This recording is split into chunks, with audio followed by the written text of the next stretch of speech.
स्वागत आहे शेतकरी मित्रांनो. भारतातील सर्वाधिक उत्पादन अमृत पॅटर्न टेक्निकमध्ये शेतकरी मित्रांनो, मी दिनेश देशमुख. आज 16 फरवरी 2026.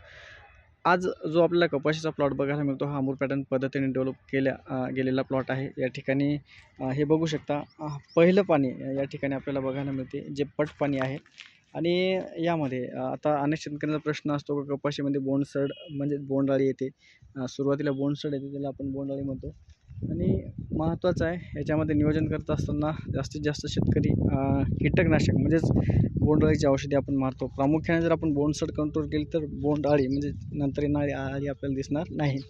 आता ही जमीन हलकी आहे, या ठिकाणी पाणी व्यवस्थापन करत असताना आपण पट पाण्याचा यूज केला. या ठिकाणी पाण्याचं जे प्रमाण आहे कमी असल्यामुळे, जसं की स्प्रिंकलरनं जर आपण पाणी व्यवस्थापन केलं तर लवकरात लवकर जे काही काचोळ्या असतात ह्या लवकर गळून पडतात. जसं की ही काचोळ्या काही शेतकरी नखे म्हणतात.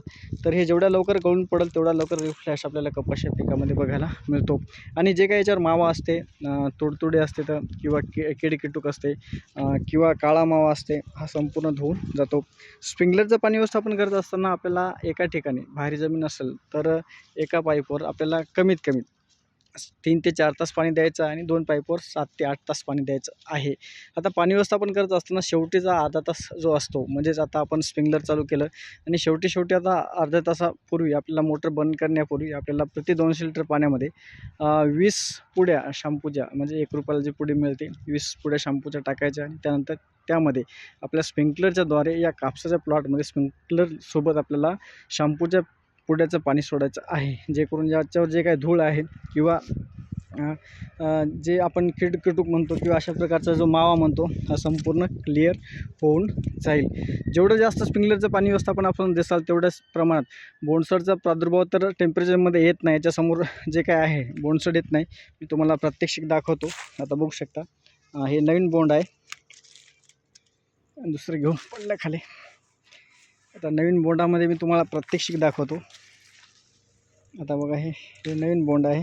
आता याला फोडू आपण. याच्यामध्ये बोंडसड वगैरे आपल्याला बघायला मिळत नाही सुरुवातीला जे आहे.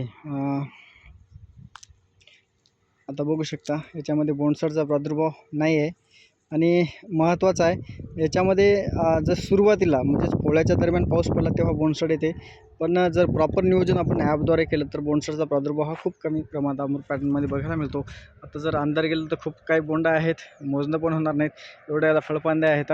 अर्ध्यातून वर फळफांद्या मोजल्या तर कमीत कमी 25 ते 30पर्यंत फळफांद्या आहेत. आणि 5 जरी बोंड म्हटलं आणि 20 फळफांद्या म्हटलं तरी 100 बोंड कुठे आपल्याला यामध्ये कमीत कमी हे बघायला मिळतात. आता हा प्लॉट जर बघायचा असेल तर मार्च एप्रिलमध्ये किंवा मे महिन्यामध्ये येऊन नक्कीच आपण प्लॉट बघू शकता.